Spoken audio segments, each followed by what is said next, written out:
हो दिदी, तपाईँहरू कहाँ सिक्किमबाट हुनुहुन्छ? वेस्ट सिक्किमबाट। त तपाईँको यहाँ न्यू लाइफमा ट्रिटमेन्ट चलेर अहिले बेबी बोय र बेबी गर्ल भएको रहेछ। त अलिकति दुई शब्दमा अलिकति सेयर गरिदिनु सक्नुहुन्छ? कस्तो एक्सपिरियन्स थियो यहाँ, कस्तो भयो ट्रिटमेन्ट? न्यू लाइफको एक्सपिरियन्स एकदमै राम्रो भयो है।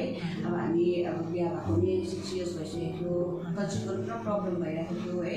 अन्त हामीले यहाँ न्यू लाइफको हामीले थ्रु फेसबुकबाट चाह पायौँ होइन। अन्त यहाँ आएँ, डक्टर भेटेँ, यहाँ जति पनि न्यू लाइफको जति पनि टिम छ है, सबैसँग भेटेँ, कन्सल्ट गरेँ। अनि डक्टरले राम्रो होप दिनुभयो हामीलाई, त्यही राम्रो होप दिएर हामीलाई सबै पोजिटिभ वेमा दियो है, पोजिटिभ वेमा दिएर अनि हामीले फर्स्ट टाइममा हामीलाई सक्सेस भयो। अन्त हामी एकदमै ब्लेस छौँ। अहिले हाम्रो बेबी बोय भएको छ है। अन्त हाम्रोबाट चाहिँ एन्टायर न्यू लाइफको टिमलाई चाहिँ एकदमै धेरै धेरै थ्याङ्क यू है।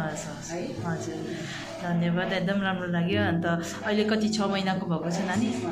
दुईजना एकदम शान्त होला, केही प्रब्लम त केही छैन, एकदमै ठिक छ है। हस्, ठिक छ, राम्रो लाग्यो दिदी। फेरि अलिक ठुलो भएपछि फेरि लिएर आउनुहोस्।